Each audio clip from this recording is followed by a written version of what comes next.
All right, so welcome everybody, depending on where you're joining us today. Good morning, good afternoon, good evening. So I'm Brian Peace, I'm a product marketing manager at Virtru, and I'm excited today to have, Virtru and Beryllium InfoSec talk to you about CMMC. We're gonna walk you through how you can protect your controlled unclassified information, or CUI, everywhere it's shared to get rapidly prepared for CMMC, or cybersecurity maturity model certification. But before we dive into the presentation, I'm going to go over a few housekeeping items. So first and foremost, we want to make this session engaging. That means if you have any questions throughout the presentation, go ahead and use the Q&A feature within the Zoom window. And we're going to be sorting through the questions, and we'll have a section at the end of the presentation to address those questions. We'll do our best to get to all of them. If we can't get to all of them, we'll do our best to follow up with you directly via email. Another important note is today's session is going to be recorded, and we're going to be sending that out via a follow-up email in the next couple business days. So if you want to revisit the content or share it with any of your colleagues, just keep an eye out for that email with the recording. I also want to note that Zoom has been encountering some service issues. Obviously, a lot of remote workers are using Zoom to comply with remote work initiatives. So this may affect the experience. We apologize if it does. If you do have any issues, you can try closing out the session and then rejoining. But also want to note that that recording should have all of the video and all of the audio intact. So, but that pretty much covers our housekeeping items. With that, I'm going to walk through the agenda and introduce our speakers. So today, at a high level, we're going to cover CMMC at a, just cover the framework, give an overview of the different levels, the practices and processes within it. We'll talk about how it aligns with some existing compliance measures like FARS, DFARS, and NIST. And then we'll talk about some of the more specific data protection requirements, especially as it pertains to CUI within CMMC. And then finally, we'll cover solutions from Virtru and QuickTrack and Beryllium InfoSec, and we'll show you how that works with a use case demo. And then, as I mentioned, we'll do a Q&A to address any questions. So, all right, with that, go ahead and introduce our speakers. We've got Joe Stuntz and Derek White. Joe, do you want to introduce yourself first? Sure, and thank you all for coming today. As Brian said, my name is Joe, and come from the government side myself. Previously to Virtru, I was at the White House Office of Management and Budget, where I unsuccessfully tried to tackle federal supply chain issues. There's a draft OMB memo floating around that talks about some of the same types of initiatives that CMMC has done a much better job of maturing. My memo never even made it to final, but that's right. I'm not bitter about it. Before that was at NIST, where I worked as a guest researcher on the cybersecurity framework and the National Strategy for Trusted Identities in Cyberspace. So really happy to talk with you all. And I do, as Brian mentioned, please throw questions in the chat area. I think for myself, I love to hear what's on top of mind for you all. I have lots of things I think are really interesting, but I want to make sure that your time here that you're giving us today is valuable for you all as well. So with that, I will turn it over to Derek. Thank you, Joe. Thank you, Brian. As Joe said, thanks for joining, everybody. Appreciate it. Yeah, just make sure, and I know Joe, you just said this, but let's get questions within the Q&A section would be awesome. Try not to use the chat function. It doesn't come through on our end as well. But yeah, as partner and Director of Business Development at Beryllium InfoSec Collaborative, we get to play a pretty integral role with a lot of small business solutions for the DIB, being able to work with Virtrus and others to solve their pieces of the pie collectively through collaboration for CMMC, DFARS, and NIST 171 related stuff. So looking forward to getting into some of the details here that a lot of the questions are circulating around. All right, let's dive in. So yeah, we'll keep this pretty brief. I know it's always hard with these webinars, specifically with a topic like this, to understand who knows of what level of the CMMC. Are they new to this? Are they fully understand what's going on. So we'll keep this very high level. If you've got questions about how this pertains to you when we're done, reach out to myself and Joe. Our contact information will be on the end, and we'll gladly take a deeper dive. But the CMMC certification at a whole is, it's an initiative by the DoD. It is a unified approach to level the playing field from all defense suppliers up and down the chain to not only make sure that we're maturing our cybersecurity, but it's really defending our national security measures through the data that we spend a lot of time as a defense industrial base putting forth. Right now, it's fairly weak, and that has to change. That's first and foremost the importance of the CMMC. It is an initiative put out by the Office of the Undersecretary of Defense for Acquisition and Sustainment as part of the DoD. So this is going to be the first time cybersecurity requirements are going to require a certification and validation that you have the maturity in place in order to handle the data for the DoD. Okay, so that's what we'll get into a little bit today. And we'll go on to the next slide from here. So what it means from a CMMC standpoint is it's layered into 5 levels, 5-tiered approach, with 1 being on the basic side and 5 being the highest, more matured side. And it focuses on the practices and processes that you are going to be required to put into place. So the question then becomes, well, what's the difference between a practice and a process?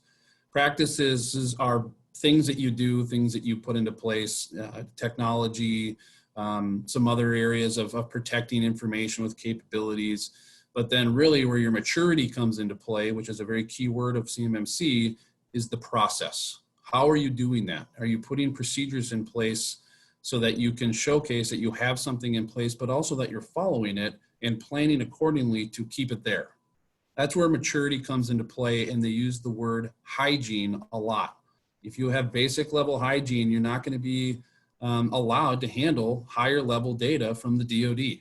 If you want to increase your opportunity within the DoD supply chain as a non-vulnerable supplier, you need to increase your maturity and your hygiene by not just putting practices into place, but also procedures and process to showcase that you're doing that. And that's what the 5 levels represent. This is graphic at the bottom, and the ones that you'll see in the next slide or two are directly from the CMMC model that you can find on their website when you Google CMMC. Next slide, please. So the 5 levels breakdown, it's pretty straightforward. Level 1 is a basic level. It is 17 controls that are essentially free, things that you just should be doing as a basic level, doing business with anybody in 2020 and 21, but it focuses around federal contract information. So that's not public information, but it's not heavy duty data that's going to take down part of the warfighter or sink a ship or anything crazy like that. It's basic protections for basic level data. When you start increasing up the maturity chain of these levels, you'll start to see that the words change a little bit. Level 2, now we're talking about preparation. It's that bridge, it's that transition to the fact that you handle controlled unclassified information, or you want to handle controlled unclassified information, which is level 3. So your bridge is up to, and you can see that here at the bottom in level 2, is to focus on level 3, which is a managed security program and good cyber hygiene, so that you are handling controlled unclassified information, or CUI, within the regulations and requirements that are already in place, plus some additional features, and that you meet those requirements from a certified standpoint of the CMMC. Okay, so that's where we're going to spend a lot of our time here, because it is very clear that if you handle controlled unclassified information, you will need to be certified at level 3. Level 4 and 5, those are high level. Those are more proactive approaches. Those are doing things and monitoring things at all times and making improvements ongoing, because their threats are more drastic. Not a lot of people should be focusing on 4 and 5, because you can't even become a 4 if you're not at a level 3. So focus on 3 if you're handling controlled unclassified information. Next slide, please. Thank you. Federal contract information in CUI. These 2 things come up quite a bit, specifically lately. There's been a lot of talk about a lot of suppliers in the DoD are going to just need up to be a level 1 in basic.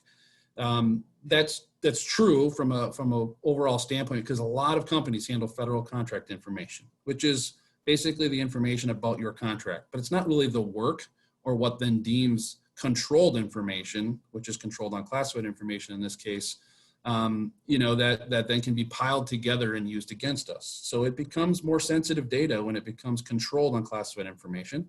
So it needs more requirements. This will be laid out in the CMMC or in the contracts when you see CMMC language. But the difference between these two is quite drastic. And that's why they need to put something that validates that you have the requirements in place in order to handle this information. So if you have more questions on this, we'll take some Q&A on that later. So from an alignment standpoint, this is another common misconception that seems to be coming up a lot with CMMC, as if CMMC is something that's brand new and people have to start over. It's not true. It is built on existing frameworks and requirements, and it's taken best practice from a few of them. One of the major ones that is within the CMMC up and down is the FAR and DFARS clauses. And specifically the Federal Acquisition Regulation, FAR. You may have heard of the FAR 17, for example. Those are some basic level requirements in level 1 around protecting FCI. Well, when you take it up to the defense level in a DFARS supplement, it's addition to those controls, but it's specific to NIST 800 special publication, NIST special publication 800-171, which is specific to guidelines around CUI. And NIST put those out because this is that information that we can't have in our adversaries' hands. This is our national security we're talking about this. And the DFARS clause already exists. Some of you have seen the DFARS 7012 clause in your contract because you handle controlled unclassified information. You were to implement the 800-171 controls already in order to be handling this information by law. This is what they're going to validate. So you have time to finish this up, but this has to be your focus. And it's a good security program for businesses who handle this information.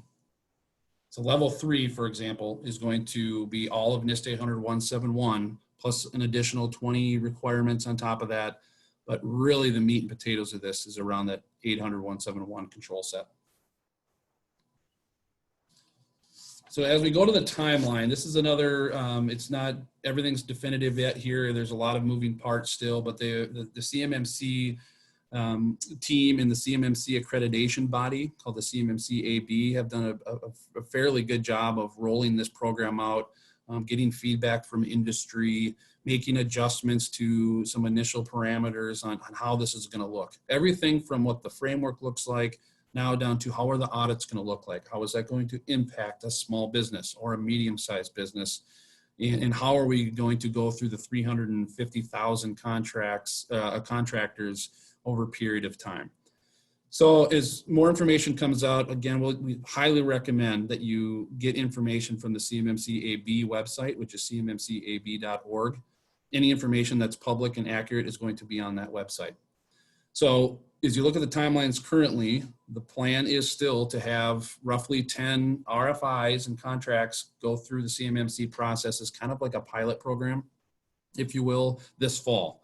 So that will be very critical contracts. And then we're going to see, as within those 10 contracts and roughly 1,000, let's say, suppliers within that, how the CMMC will affect and how that maturity process is going currently, so that they can make some ideas and some refine to it and then move it on.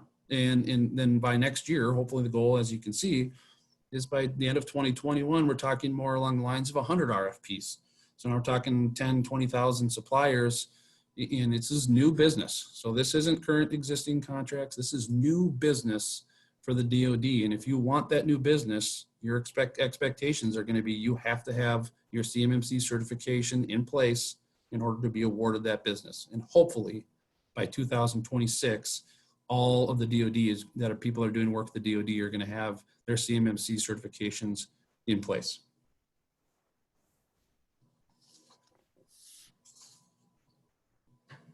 I'm going to kick it over to Joe, I think, for the next few pieces here.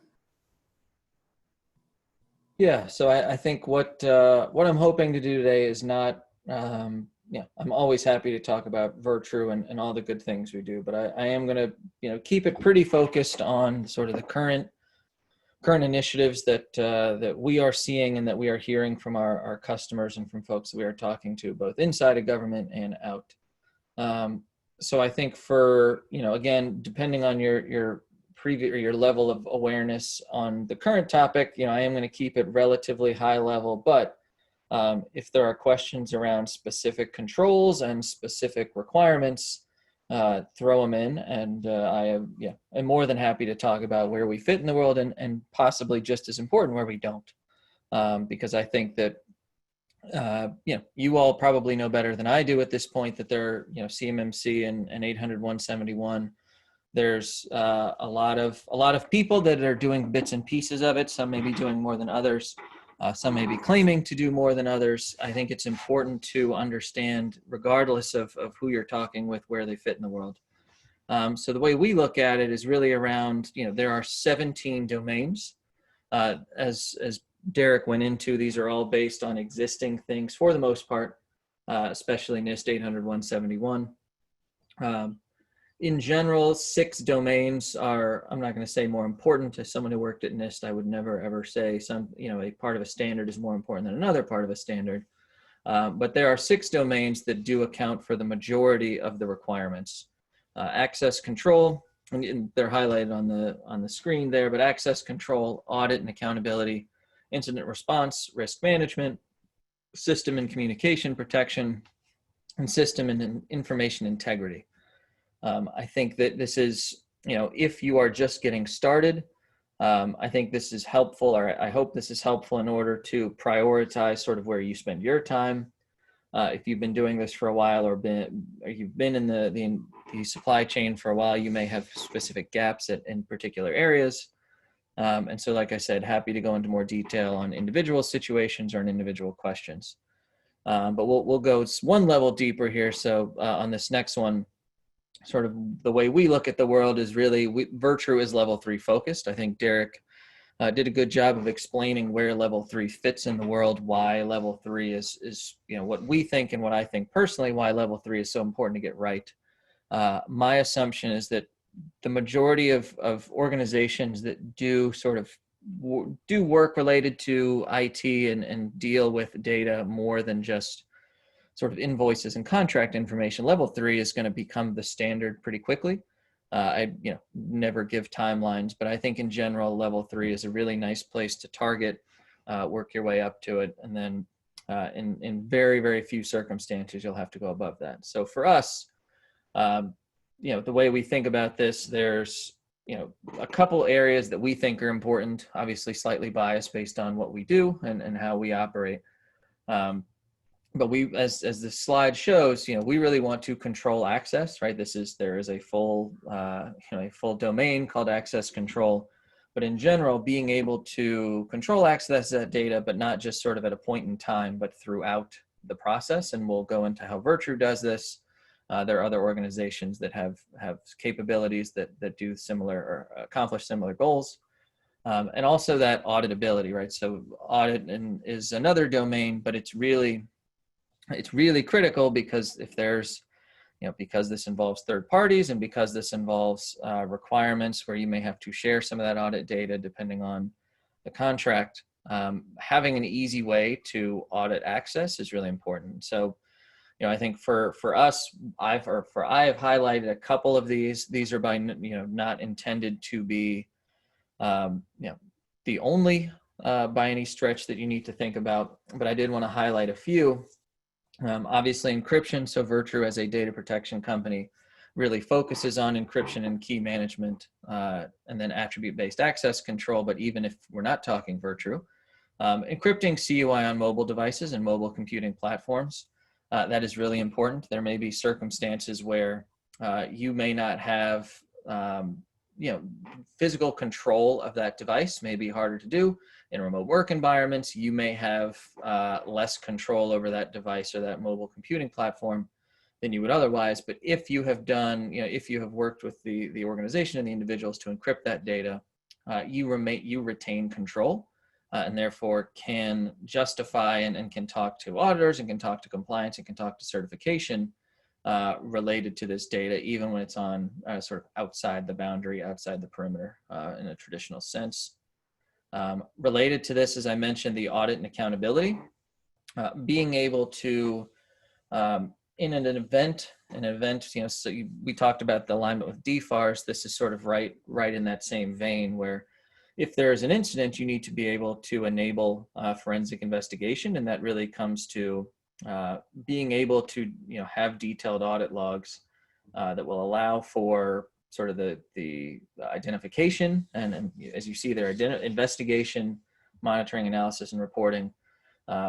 I would certainly add that investigation piece, because many of you all also may be dealing with or working with DFARS. That investigation piece is really important.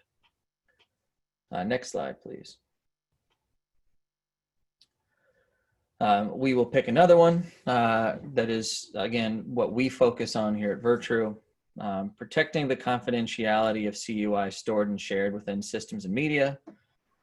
For what we do, and we'll have a demo, not a live demo, because I've tempted fate before. It's a video demo that I will talk through, because the likelihood of it working is far higher than if I did a live demo for you all, but happy to do that offline. Being able to, 3.125, and you'll see that why we think level 3 is so important is because of the types of controls and the types of requirements that are involved in level 3, right? So you can say protect system media level 2, protect system media containing CUI. That is, there's a lot of ways to do that. That is a fairly general requirement. When you start talking about level 3, implement cryptographic mechanisms to protect the confidentiality, and unless otherwise protected. Unless otherwise, that's a pretty narrow slice typically, based on my experience. And so really being able to implement encryption to protect the confidentiality is really important, not just to meet this, but for, as Derek highlighted, this is not, I think it is easy to get lost in the rules and specific controls of a program and lose a little bit of sight of where this is coming from, and which is why, as I noted in my intro, this is a subject that I've tried to tackle for almost 10 years because of the risk that agencies have seen, and DoD in particular.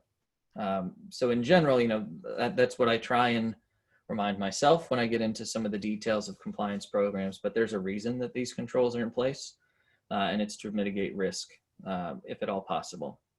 But acknowledging that ways to do this, it has the price and the level of effort and everything have to be right for you all. So hopefully, I think today, one of the things I want to do is give our perspective on the world, but there are certainly other options to meet these requirements. As you see in system and communication protection, establish and manage cryptographic keys. There are lots of ways to do that. You can manage your own keys. We at Virtru have a FedRAMP approved infrastructure to do key management. Other organizations have the same type of solution and service. It depends on what your use case and your workflow and the level of effort you're looking for.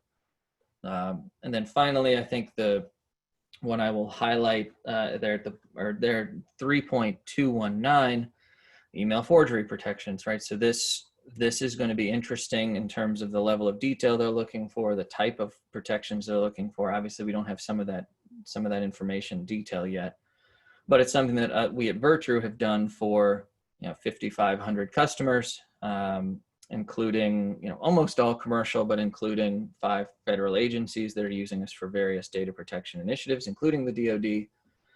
So this is something that we've spent a lot of time on, and look forward to, as we learn more about sort of CMMC and how the accreditation board and how other folks are looking at this, being able to tailor, configure, customize further. But I think right now, we believe that our product set, and these are just a few that we highlighted, we've got a full list that I can walk through one-on-one, but we think we can be a big part of a solution, but not the full solution, which is why we partner with Derek and Beryllium to offer sort of a one-stop shop.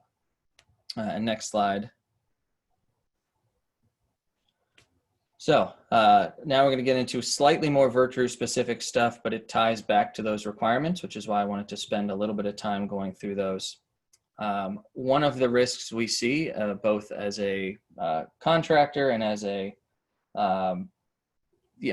contractor ourselves, someone that has to be compliant with CMMC ourselves, and as someone who works with folks at the prime level as well as further down the supply chain, We see risk, there are many organizations today that are really good about protecting data inside their environment. It's a little harder right now when there's, remote work is as important as it is. But in general, many organizations have done well with a perimeter security model and understanding where this where the data is going, who has access to it, and where it's being stored, and what are the protections on that data when it's either in transmission or stored. Where we really see the risk, and where we as Virtru have spent a lot of time, is really focusing on that sharing piece, right? So in this environment, in the defense industrial base in particular, and in folks that want to work with the DoD, this involves a high level of sharing across organizations, whether that's with other subcontractors, whether that's with a large prime contractor, whether that's with the DoD itself. Information and CUI in particular has to go back and forth across organizational boundaries and maintain that protection. In our view, it should maintain that protection throughout, whether or not, not just sort of using a TLS connection where that the connection is secure, but you want to know sort of on an end-to-end basis. And again, the demo will walk through this better than I ever could, but at the end-to-end basis, being able to say, I know before this left my browser, it was encrypted and it was protected, and being able to see on the other side who is trying to access that data, being able to control that access, even revoke that access. If, say someone forwards, I'll use email because that's probably the easiest. Say someone forwards an approved someone you want to see that email. One, you can, apply a control that says do not forward. But two, if you forget to put that a control, or for whatever reason, you forget to put that control and the person decides to forward it, you can see an individual audit flow of who's trying to access it and revoke access one by one, or just revoke the whole list. So I think that, where we have focused as a company for 8 years since we were founded is really on that inner or between organization sharing. And the sort of the defense industrial base, the folks that have to work with other subcontractors, primes, and the department itself, this is a really critical need. Both from I have to do this to be secure, but also there's a lot of requirements around this and a lot of compliance around it. Some of you may be familiar with ITAR. This is something that the folks in the ITAR space have been thinking a lot about. In late March of this year, the ITAR rule from the State Department was changed to allow end-to-end encryption, or not to allow, to establish that end-to-end encryption, information and data protected with end-to-end encryption, if stored on a server somewhere, does not represent an export event. So we at Virtru are very happy about this because we feel it unblocks a lot of efficiency and a lot of the ability for folks that deal with ITAR data to leverage cloud services. Without paying for a specific US only, or paying for sort of the government version of some of these cloud services.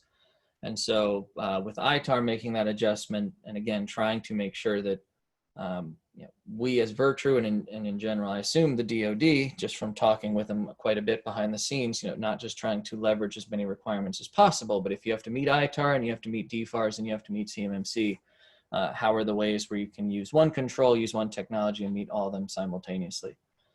So that's really, that's one of the things that I wanted to highlight, because I get a lot of questions on that, is how do ITAR and other sort of compliance regimes and requirements fit into this?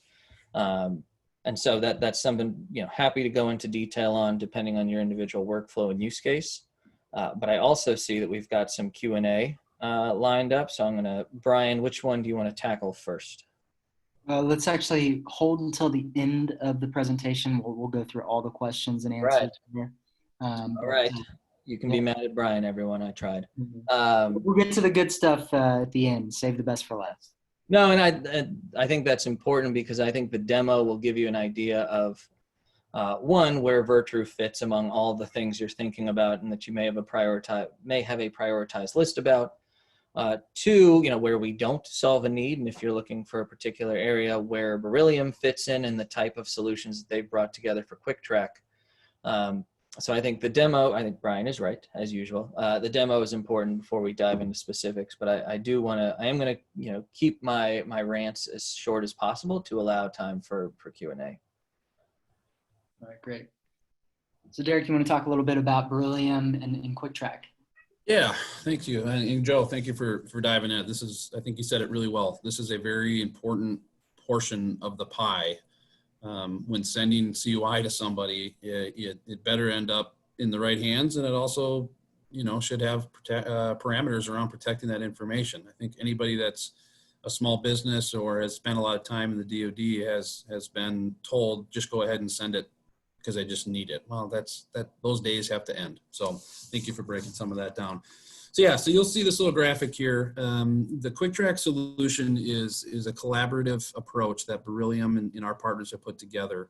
And you'll see some of the grade hexagons there.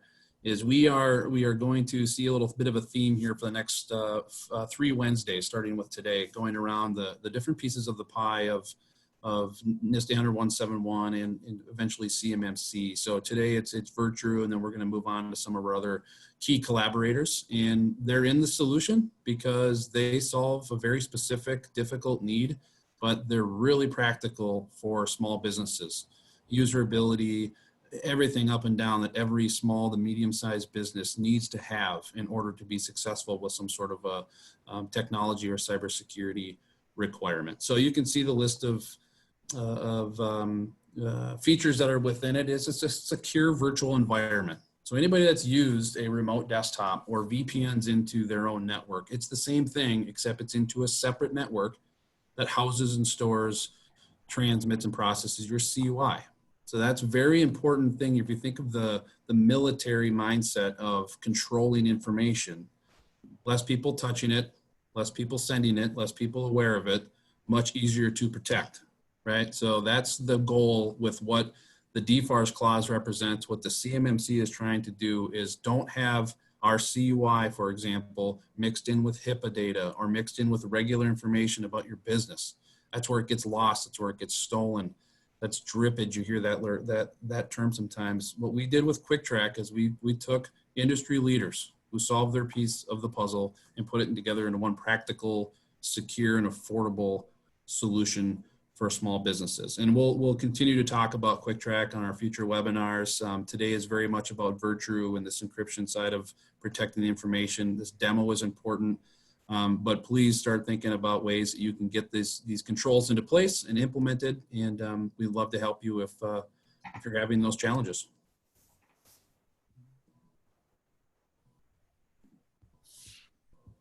All right, so for specifically just a couple minutes on how we operate, as I mentioned, we started 8 years ago because there were challenges around simple email and file sharing workflows that our co-founder had when he was in the Department of Defense, and that others that joined early on had experienced, where I do not want to force individuals to go to a portal.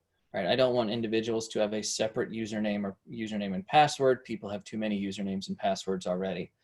Why can't we build in easy to use protection for emails and attachments in a way that doesn't require a whole bunch of extra effort or is so confusing that users never use it, therefore defeating the purpose of the whole solution? So what we do at Virtru on the email and file side is really focus on the user experience. So we are built into both Microsoft and G Suite. As you can see in the screenshots, and as you'll see in the demo even more, it's one button. So you toggle that button on and it offers a number of features.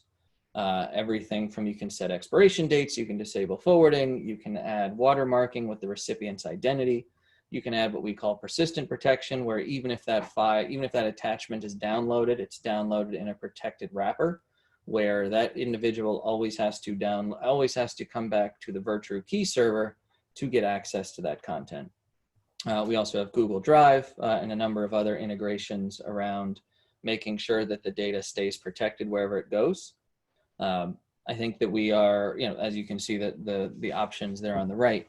When in a CMMC context, we've worked with a number of people that are using Exchange. I think what's important to highlight here is, in the QuickTrack example and in the QuickTrack solution, they've actually made it even easier for users by keeping that toggle switch on at all times. So once you're in their environment, Virtru is always turned on, right? It's one less thing that your users have to think about. While we are very proud that it only takes one toggle switch to turn off and on. In cases, just CMMC and QuickTrack in particular, it's even easier. So that is, again, the demo will walk through this pretty easily, but a couple of things that I want to make sure people see that's not quite as obvious in the demo. One, we do have DLP is included, and that's not just because we want to say we have DLP, but because it's really targeted, right? So I call it a targeted DLP. We are not trying to solve all things, but we have a sort of standard set of rules, keywords, configurations that we look for. You can also create your own. I think we're doing a lot of research around what the sort of CMMC related rules would be that would be really easy. Obviously, CUI of any type, and there's a couple ways we're tackling that. But those rules can be set by administrators. They can be, deployed across an organization. It is, again, pretty easy to use. My challenge when I was in government with DLP was ease of use, false positives, etc. So we again, as I mentioned, we are a really good solution for some things, not for all. I think we do a really good job at sort of targeted DLP. If you're looking for an enterprise DLP, we have lots of partners that operate in that space. And then I mentioned that audit trail. This is really important for every customer we have, but in particular, folks that need to show sort of proof of what they're doing and how they're auditing and the logs. So we have, this is just sort of the user side, the user screen on the right. The administration screen is much more detailed, but for even the user, after you send something, you can add all of those security features even after the fact. You see that allowed user workflow.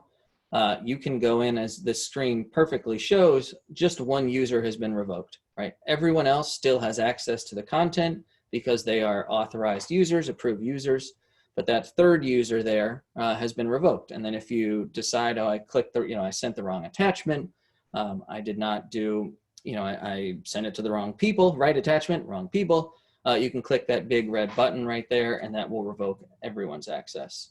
So I think this is really important for dealing with CUI in particular, because of the rules around it, being able to show who has had access to it. And so if you are looking and say, is this or is this not a data breach? Not that this has ever happened to anyone on this phone or anyone who we know and may have dealt with in the past.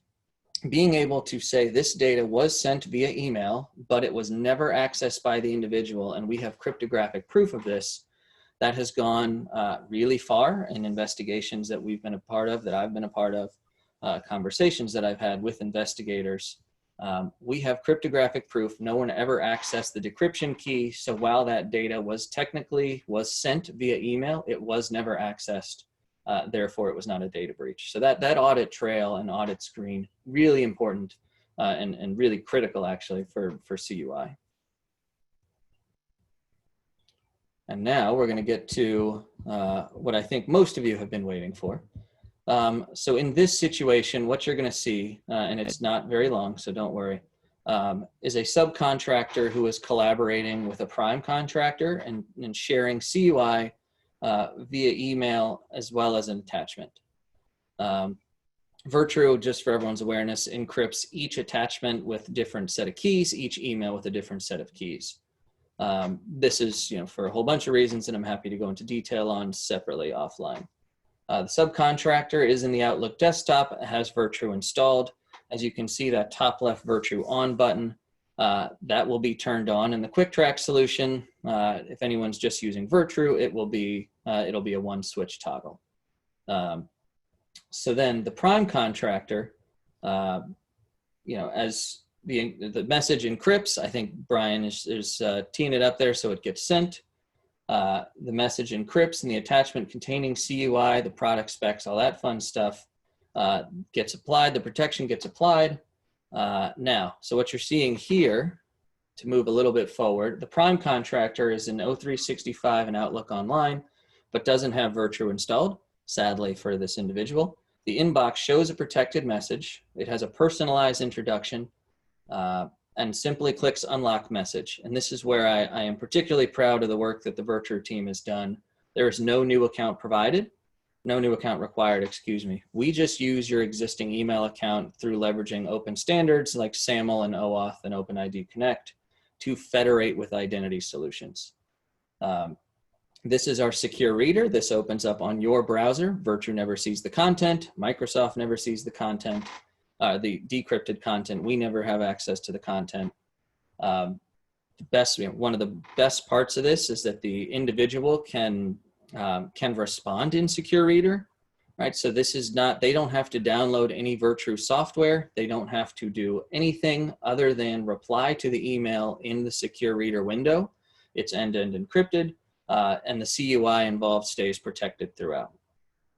So now, think the project's over, the contract is over, whatever the case may be.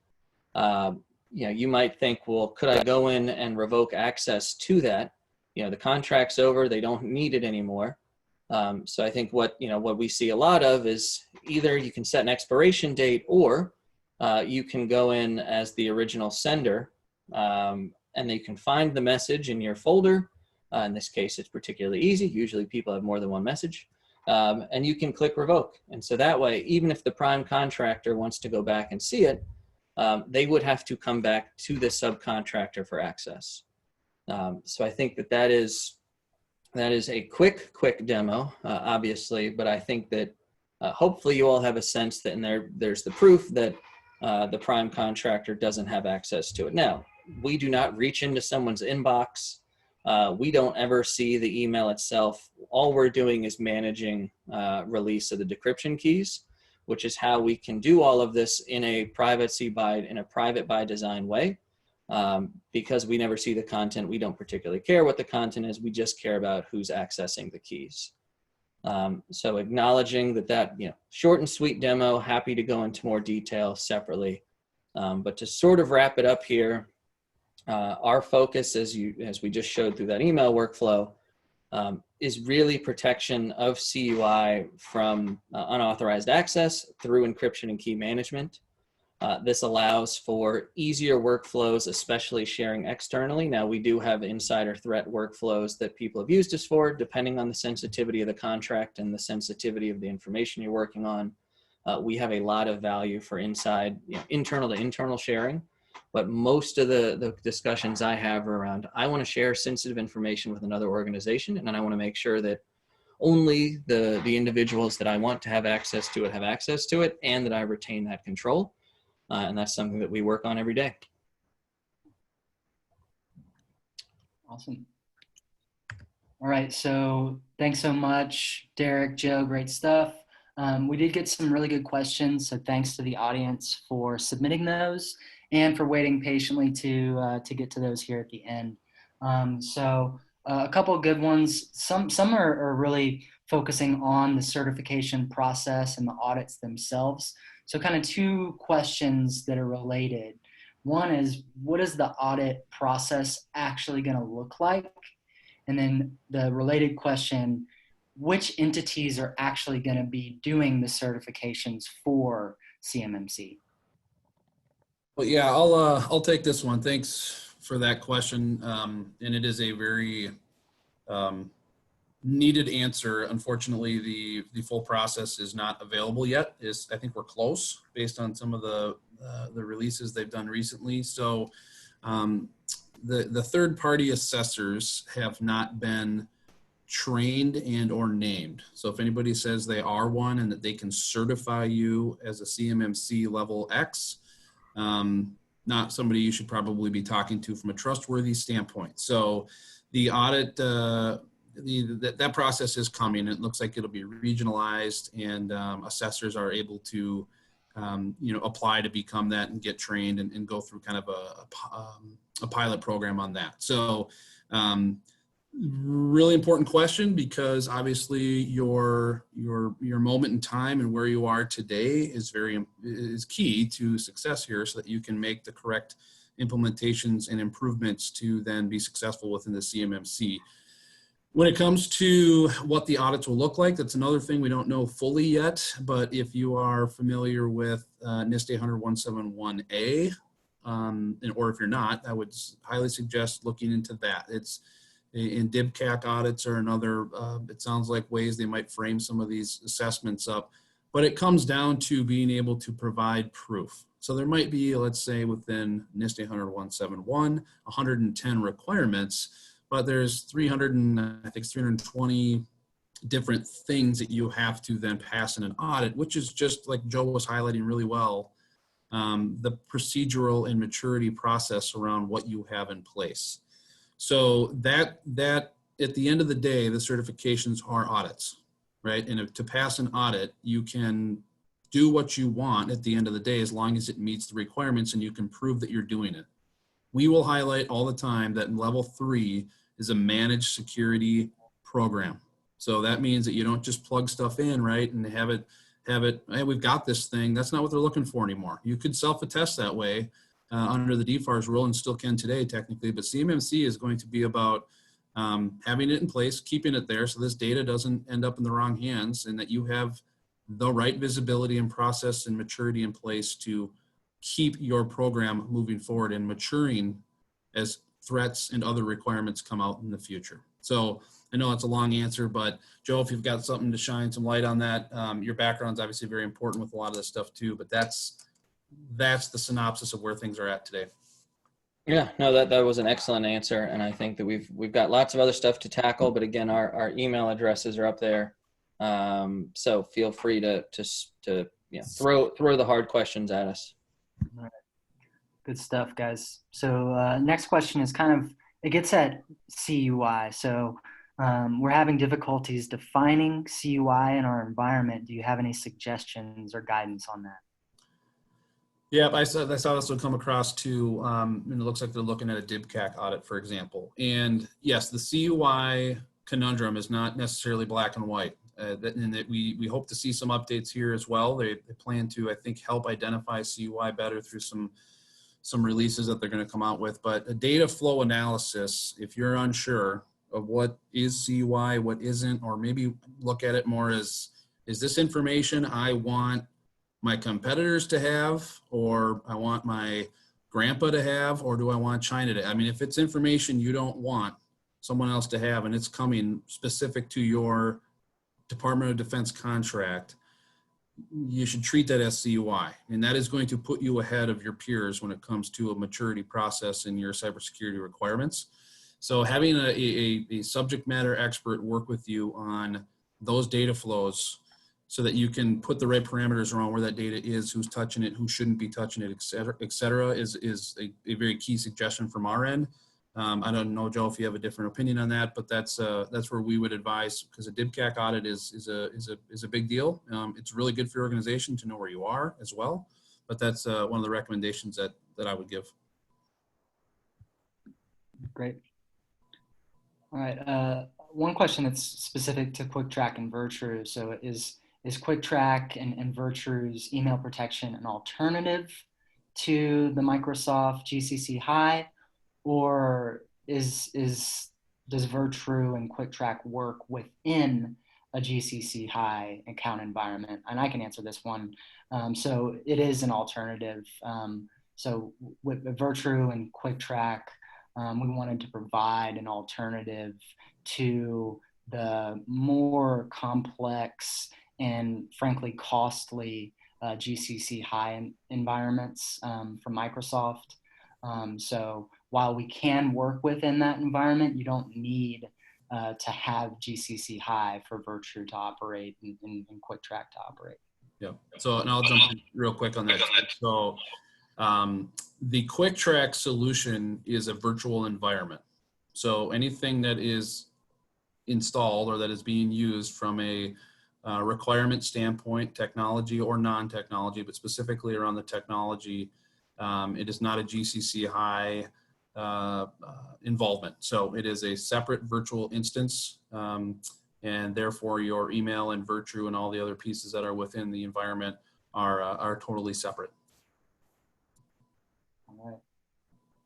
Let's see here.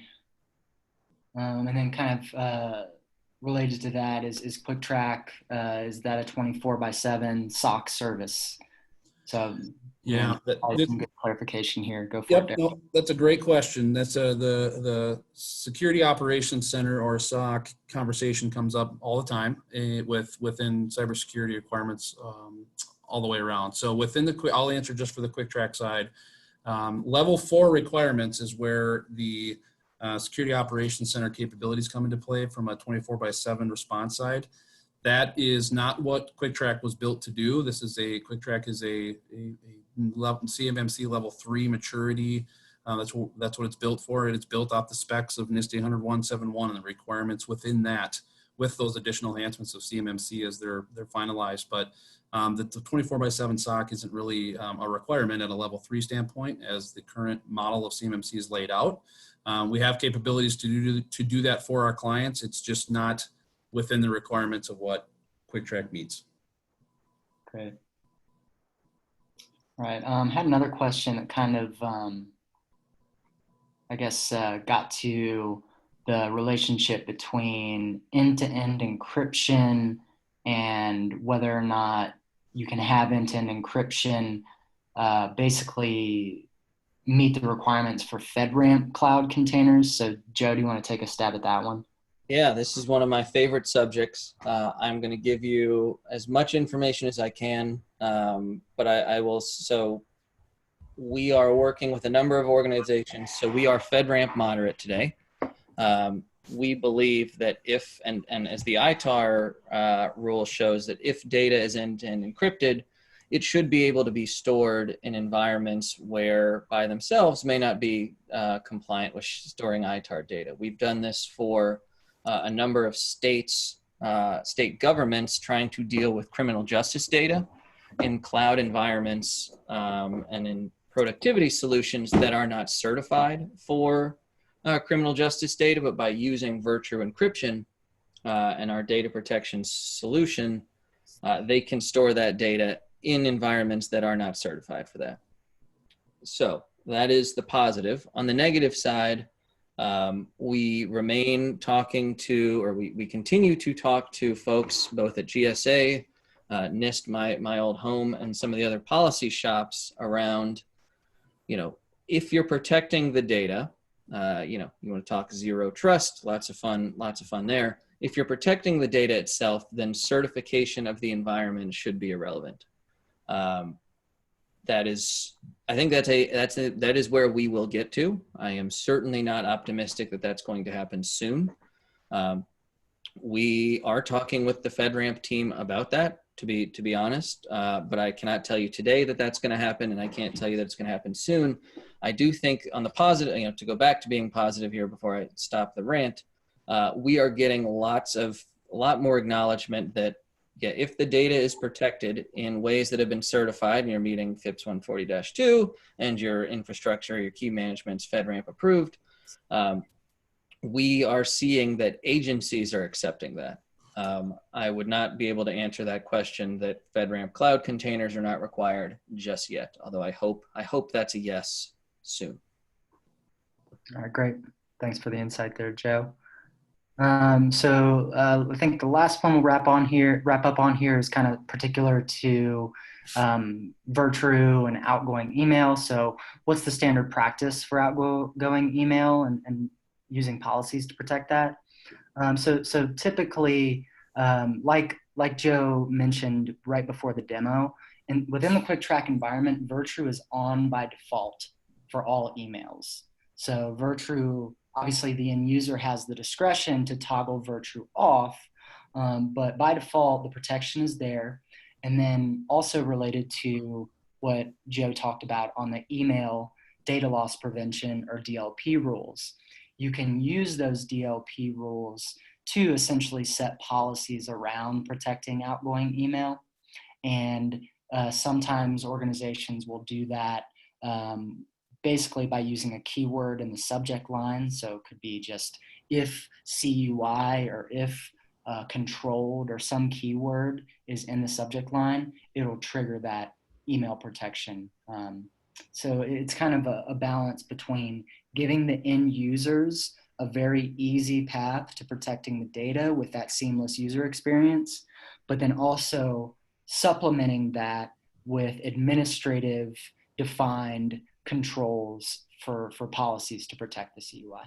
Yeah, I mean, in some of our demo examples, or the demo example that I always use on live demos is if someone types secret sauce into the body of an email, it's encrypted automatically. So they don't have to do anything on, they don't have to name anything particular way. It's just a certain, the secret sauce anywhere, subject line or body of an email is not acceptable. Not acceptable going out without encryption. So there's a lot more details on that one, and if there's specific sort of configuration questions, or how would you deal with this type of data or this type of file, happy to dive into that offline. All right, great. Yeah, and then we're getting close to the top of the hour here, so we're going to wrap up soon. But jstunts@virtru.com and dwhite@berylliuminfosec.com. We're happy to dig into more of these specific questions around the functionality and mapping out what you need to do to meet all the different requirements within CMMC. But before we wrap up, I think Derek's got some details about upcoming webinars he wants to share. Yeah, well, thank you, Joe and Brian, and for the questions. I know we still have some flowing in. We'll try to address some of these afterwards as well with the recording that gets sent out if we can, but please reach out.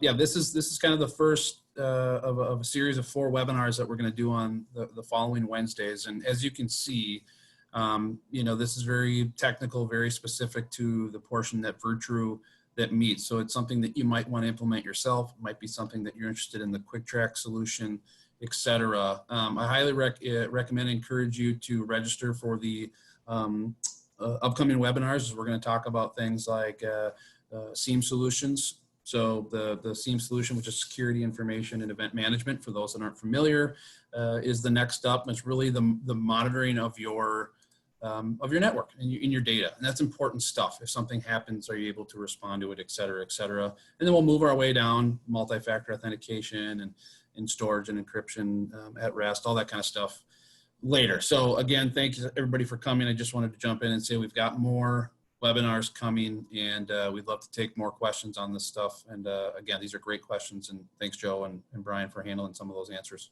Yeah, great, and thank you, Derek. So just to wrap up here, thanks everybody for taking the time to join us. We will be sending out an on-demand recording of this webinar in the next few days, so keep an eye out for that via email. And have a great day and stay safe. And we hope to see you at the additional webinars that Derek just mentioned. All right, take care, everybody.